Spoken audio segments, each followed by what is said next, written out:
117 वर्ष पूर्व स्थापित महाराष्ट्र साहित्य परिषद पुणे द्वारा मराठी माधवराव पटवर्धन जी के नाम से सुशोभित सभागृह एवं कार्यालय के लोकार्पण समारोह में मुझे आमंत्रित करके जो सम्मान आपने मुझे दिया है उसके प्रति मैं नतमस्तक अपना आभार,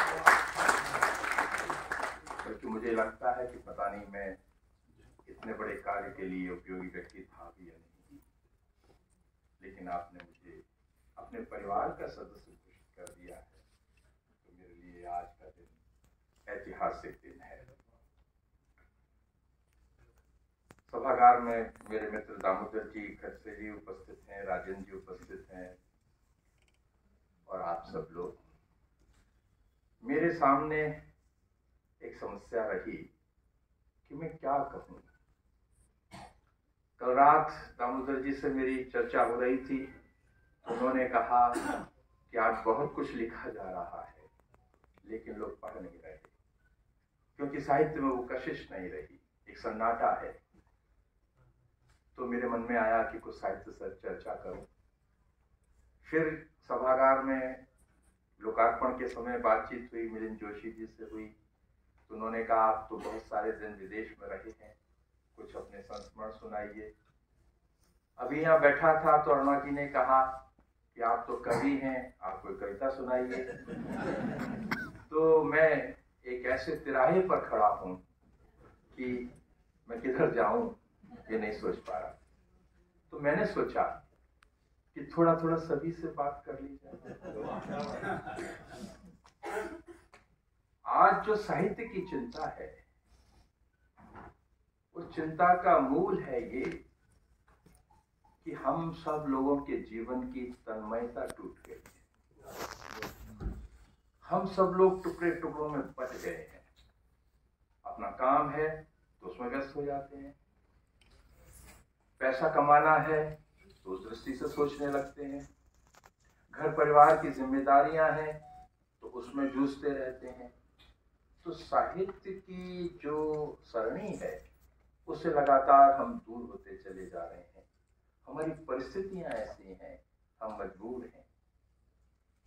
आप अपने घर से निकलते हैं कहीं जाने के लिए, पहले होता था मन आया कि चलो फलाने के घर चलते हैं, पैदल चल देते थे, पहुंच जाते थे, साइकिल उठाई चले जाते थे और कुछ सोचते भी जाते थे, रास्ते में चलते फिरते रचनाएं हो जाती थी, कविताएं लिख जाती। मैंने अपनी बहुत सारी कविताएं सब सड़क पर चलते हुए लिखी। लेकिन आज जब चलते हैं तो आपको चिंता रहती है कि पीछे से कोई मार ना जाए, तेज मोटरसाइकिल निकल जाती है, सड़क पर जगह नहीं है, कार्यस्थल पर जा रहे हैं 1.5-2 घंटे सड़क पे लग जाते हैं। तो भाई ये सब जरूरी है, साहित्य जरूरी है। तो हम अजीब सी दुविधा में पड़े रहते हैं। और दूसरी बड़ी जो समस्या है वो ये, मैं सभागार में देख रहा हूं, हम सब लोग मध्य वय के लोग हैं, युवा पीढ़ी नहीं है। युवा पीढ़ी के सरोकार साहित्य से दूर होते चले जा रहे हैं। अब उसके सामने इंटरनेट ने जो दुनिया खोल दी है, फेसबुक है, व्हाट्सएप है और दुनिया भर की चीजें मुझे तो मालूम भी नहीं है। तो एक आत्ममुग्धता का युग शुरू हुआ है कि हर आदमी आईने में अपना चेहरा देख करके ही खुश है, उसको कोई और दिखाई नहीं देता। साहित्य तो अपने नहीं औरों की चिंता से निकलता है। जब हम सिर्फ अपनी ही बात करते हैं, हम दूसरे को सुनना ही नहीं चाहते। आज अधिकांश लेखकों को मैं देख रहा हूं अपने आसपास जो लिख रहे हैं और उम्मीद करते हैं कि आप उनको पढ़ें, लेकिन आपकी रचना वो पढ़ें जरूरी नहीं है। पढ़ना बहुत कम हो गया है। और मेरा कहने का आशय ये नहीं है कि आप मेरी रचना पढ़ें या मैं आपकी रचना पढ़ूं। हमारे जो इतने बड़े बड़े साहित्यकार हुए हैं, उनकी रचना पढ़ना जैसे एक पाठशाला में जाकर के पाठ सीखना होता है। हम उस परंपरा से दूर होते चले जा रहे हैं। हम मानते हैं जो शब्द हमने लिख दिया वो स्वयंभू है, बस उससे आगे कुछ नहीं, उससे पीछे कुछ नहीं। ऐसा नहीं होना चाहिए। तो जब तक हमारा पढ़ने का संस्कार नहीं लौटेगा, हम औरों की रचनाएं पढ़ करके वो जो मास्टर आर्ट हैं उनसे नहीं सीखेंगे, तो हम कहाँ पहुंचेंगे। ये आज की बड़ी चिंता है, और इस चिंता को चिंता ही करते रहिए, दूर हम नहीं कर पाएंगे। ये भी मान लीजिए कुछ उपाय कर सकते हैं।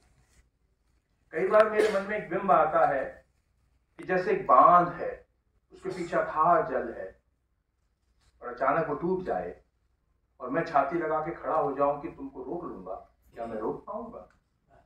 मैं असहाय हूं, मैं नहीं रोक सकता।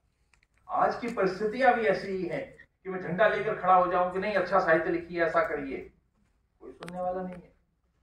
ये तब होगा जब हमको एक आत्म प्रतीति होगी कि हम कहां जा रहे हैं, हमको क्या करना है, हमारा ध्येय क्या है, हम क्या चाहते हैं।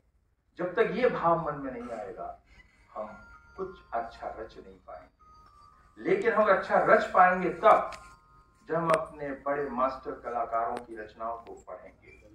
वो पढ़ेंगे कैसे? आज जो हम विश्वविद्यालय में पढ़ा रहे हैं और जो अध्यापक पढ़ा रहे हैं, उनको कुछ नहीं मालूम, उनको ही चीजें नहीं मालूम है, तो वो अपना संस्कार कैसे देंगे?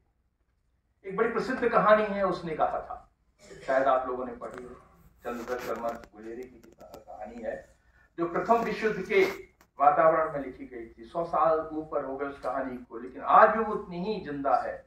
प्रेम कहानी, अद्भुत प्रेम कहानी है, त्याग की, समर्पण की। लेकिन जब मैं बहुत बार अपनी क्लास में जब शुरू करता था, पूछता था लोगों से कि भाई ये कहानी तुमने पढ़ ली? हाँ जी पढ़ ली। कहाँ से शुरू होती है कहानी? तो कहते हैं जी वो अमृतसर के बाजार में एक तांगे वाला जा रहा है, और वो एक लड़का एक लड़की आते हैं, वो तांगे से बचा लेता है उस लड़की को, यहां से कहानी शुरू होती है। सच तो ये है कि कहानी शुरू होती है वजीरा सिंह पानी पिला दे। पूरी कहानी फ्लैशबैक में। 100 साल पहले एक ऐसा कलाकार हुआ जिसने फ्लैशबैक में उपयोग किया है उस कथा शिल्प को, जो आज तक लोग उतना बढ़िया नहीं कर पाए हैं। 3 कहानियां लिखी और अमर हो गए। हम 300 संग्रह छाप लेते हैं, हमको कोई नहीं जानता। क्यों नहीं जानता?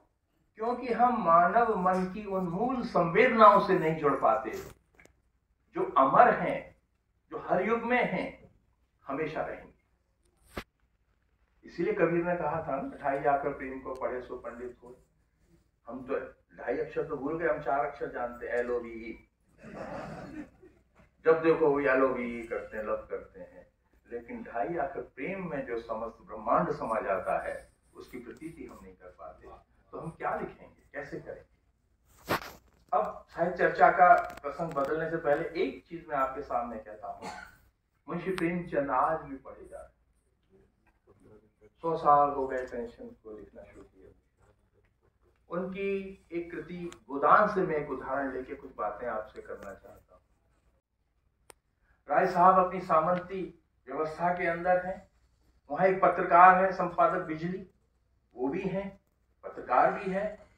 एक मिस मालती है, नए जमाने की चुलबुली, जो लिव इन रिलेशन में विश्वास करती हैं। प्रोफेसर मेहता हैं, जो बड़ी विद्वता की बात कहते हैं और अच्छी बातें भी कई बार कहते हैं, जिसको लोग सुनेंगे तो बुरा मान जाएंगे। उन्होंने कहा कि जब पुरुष में स्त्री के गुण आ जाते हैं तो देवता बन जाता है, लेकिन जब स्त्री में पुरुष के गुण आ जाते हैं तो वो उल्टा हो जाती है। आज के स्त्री विमर्श की भी बात करें तो प्रेमचंद ने उस जमाने में स्त्री विमर्श के लिए बहुत सारी बातें की, दलित विमर्श की बहुत बातें की। लेकिन आप ये देखिए आज की हमारी पत्रकारिता में क्या हो रहा है। संपादक बिजली को एक पत्र मिलता है कि राय साहब बहुत अत्याचार करते हैं। वो एकदम पहुंच जाते हैं उनके घर, अपनी पत्नी से कहकर कि भाई आप जरा मेरे लिए बहुत अच्छी व्यवस्थाएं हो जाएंगी, राय साहब को मैं तंग करता हूँ, अखबार में लिखूंगा और उनकी सारी इज्जत मिट्टी में मिल जाएगी। राय साहब के घर पहुंचते कहते हैं देखिए ये पत्र आया, मैं इसको छापने जा रहा हूँ। राय साहब कहते हैं कोई बात नहीं, छाप देना, बैठो तो सही। ये बताओ तुम्हारा अखबार जो छपता है कितनी प्रतियां बिकती हैं? तोड़ा जी मैं 500 छापता हूँ। अरे पहले क्यों नहीं बताया?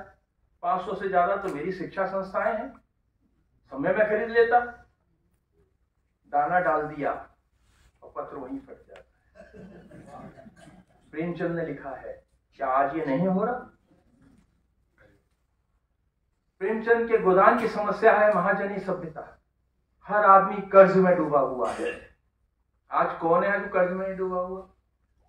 किसी ना किसी तरह का कर्ज। रोज फोन आ जाते हैं कि साहब लोन चाहिए, पर्सनल लोन लीजिए। आप लोन बांटा जा रहा है प्रचार किया जा रहा है उस लोन के लिए जो प्रेमचंद महाजनी सभ्यता की बात कर रहे हैं। और ये देखिए, जो गोदान का नायक होरी महाजनी सभ्यता का शिकार है, उसी का लड़का गोबर जब लखनऊ शहर में जाकर मजदूरी करके 4 पैसे कमा लेता है तो वो अपने आसपास के रिक्शे वालों को लोन देता है और ब्याज कमाता है। आप इस व्यवस्था को देखिए कि कैसे चल रही है। जो सड़क बन रही है, होरी कहां मरता है, मैं बहुत सारे लोगों से पूछता हूं तो समझ में नहीं आता कहां मरता है। होरी एक सड़क पर पत्थर टूटते हुए मर जाता है, लू लग जाती है। और वो सड़क क्या है? वो सड़क है लखनऊ को सिंधी से जोड़ने वाली, गांव से शहर को जोड़ने वाली सड़क है। उसके ऊपर होरी प्रेमचंद का नायक मर जाता है, हमको ये संदेश देते हुए कि आगे आने वाले युग में गांव और शहर पास आएंगे, गांव बर्बाद हो जाएंगे, गांव कहीं नहीं रहेंगे। ये है वो रचनाकार जिसकी रचना हम पढ़ते हैं, पढ़ाते हैं, लेकिन इसका मर्म हम अपने बच्चों को नहीं समझा पाते।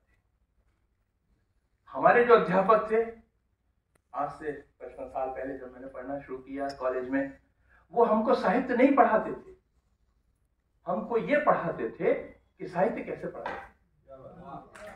आज इस बात की जरूरत है और मैं उम्मीद करता हूं कि आपकी महाराज साहित्य परिषद नए नए लोगों को लाए और उन लोगों के सामने जो हमारा महान साहित्य है उसको बताते हुए ये बताए कि देखो साहित्य ये होता है।